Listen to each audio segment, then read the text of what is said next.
जनता का बहुत प्यार मिल रहा है। मैं प्रत्याशी हूँ, मैं तो सामान्य कार्यकर्ता, मुझे तो चुनाव लड़ने का, इससे पहले कभी मैं कोई चुनाव नहीं लड़ा। मुद्दे सरकार उनके समाधान खोज रही है। माननीय नरेंद्र मोदी जी के सानिध्य में बैठकर काम सीखने का अवसर साथ है, हमारे किसानों को भरोसा है। स्वागत है हमारे चैनल पर आपका। क्या कहेंगे आज के इस प्यार के लिए जनता का बहुत प्यार मिल रहा है। मैं प्रत्याशी हूँ, मैं तो सामान्य कार्यकर्ता हूँ, चौधरी चरण सिंह जी का शिष्य, उनका भक्त हूँ और उनकी विचारधारा को लेकर आगे चल रहा हूँ और उसी उद्देश्य को लेकर मैं चुनाव लड़ रहा हूँ। जो चौधरी साहब का सपना था कि किसान मजदूर गरीब की आवाज़ संसद में सामान्य लोग उठाएं और उसी के उद्देश्य को लेकर मैं आगे चल रहा हूँ। चौधरी साहब ने मुझे प्रत्याशी बनाया। भारतीय जनता पार्टी और राष्ट्रीय लोक गठबंधन है, तो मैं जितना जिन गाँव में जा रहा हूँ मुझे बेहद प्यार मिल रहा है, बहुत आशीर्वाद मिल रहा है लोगों में। सभी राजनीति का फकीर कहते हैं लोग।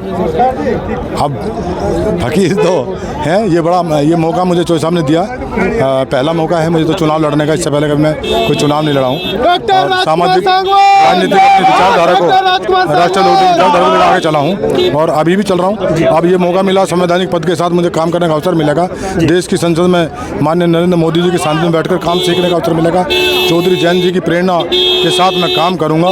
मुझे भरोसा है, जो मेरे ऊपर भरोसा जनता मुझे देगी, मैं उनके उम्मीदों पर खरा उतरने। आपकी लोकसभा पूरी किसानी की है और कोई बड़ा शहर नहीं है, छोटे कस्बे और किसान ग्रामीण एरिया है और किसानों की समस्या बहुत गंभीर है। क्या कहें किसानों के लिए? आंदोलन बहुत किए यहाँ किसानों ने। नहीं, किसानों के मुद्दे सरकार उनके समाधान खोज रही है और सरकार खुद चिंतित है कि किसानों की जो समस्याएं, जो उनकी परेशानी है और फसलों के वाजिब दाम है किसानों को मिले, तो इसलिए सरकार भी काम कर रही है। और राष्ट्रीय लोकदल के मुखिया चौधरी जैन जी भारतीय जनता पार्टी के साथ हैं, तो किसानों की बात वो भी सरकार के साथ साझा करेंगे और उनके समाधान अब होंगे, बेहतर होंगे पक्ष रखने के साथ में। अब 13 महीने पहले उसके बाद ही किसान धरने पर रहे थे, तो उनको कैसे मनाएंगे आप?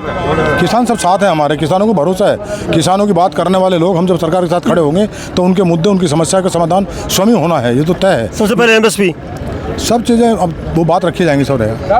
चलते करीब 3 लाख युवा हैं आपकी कॉन्स्टिट्यूंसी में, लोकसभा क्षेत्र में। युवाओं के लिए क्या कहेंगे आप? युवाओं का तो मैं खुद ही, मैं युवा मेरे साथ रहते हैं हमेशा, मैं युवाओं के बीच रहता हूँ, युवाओं के लिए काम करता हूँ। अभी तो मैं भी महिला शक्ति बहुत थी आपके साथ, महिलाएं बहुत आई थी, बुजुर्ग बहुत आए थे, किंतु युवाओं का जोश कुछ अलग ही देखने को मिलता है। महिलाओं में बहुत जोश है इस चुनाव लड़ाने का। उनको लग रहा है कि हमारे बीच का ही कोई आदमी, सामान्य कार्यकर्ता चुनाव लड़ रहा, बहुत बड़े नेता नहीं, सामान्य कार्यकर्ता और जो राजनीति का बहुत निचले पायदान के चुनाव लड़ रहा, सबका साथ। पिछले गठबंधन के लोग, पिछले वाले गठबंधन में थे, उसके लोग टिप्पणियां करने पर क्या कहेंगे आप? वो कुछ नहीं, सब करते रहते हैं, टिप्पणियों से कुछ नहीं होता। जनता के लिए एक संदेश, खास संदेश जनता का प्यार मुझे जिस तरह मिल रहा है, इससे सही मिले। मैं उनको भरोसा दिलाता हूँ कि उनके दिलों को जीतने का काम करूँगा, अपने व्यवहार से, अपने आचरण से, अपने काम से। जो मुझे अवसर मिलेगा, जो दे रहे हैं, जो चौधरी साहब ने दिया, मैं इसी के साथ जनता के दिलों में जगह बनाऊंगा। मतलब जीतने के बाद पहला प्राथमिकता क्या होगी? जीतने के बाद सबसे पहले जनता के बीच में रहूंगा, उनकी सारी समस्याओं का पहले संकलन करूंगा, जानकारी जुटाऊंगा, उसके बाद में समाधान करने के लिए दिन रात एक कर दूंगा। सांगवान जी बागपत लोकसभा क्षेत्र से बीजेपी और आरएलडी गठबंधन के प्रत्याशी, जिन्होंने कहा है कि जीतने के बाद सबसे पहला उनका क्षेत्र में जनता का प्यार मिला है, उस प्यार को, उस आशीर्वाद को लौटाएंगे और युवाओं का और महिलाओं का विशेष ध्यान रखेंगे। बने रहिए द पलक के साथ। जय हिंद, जय भारत।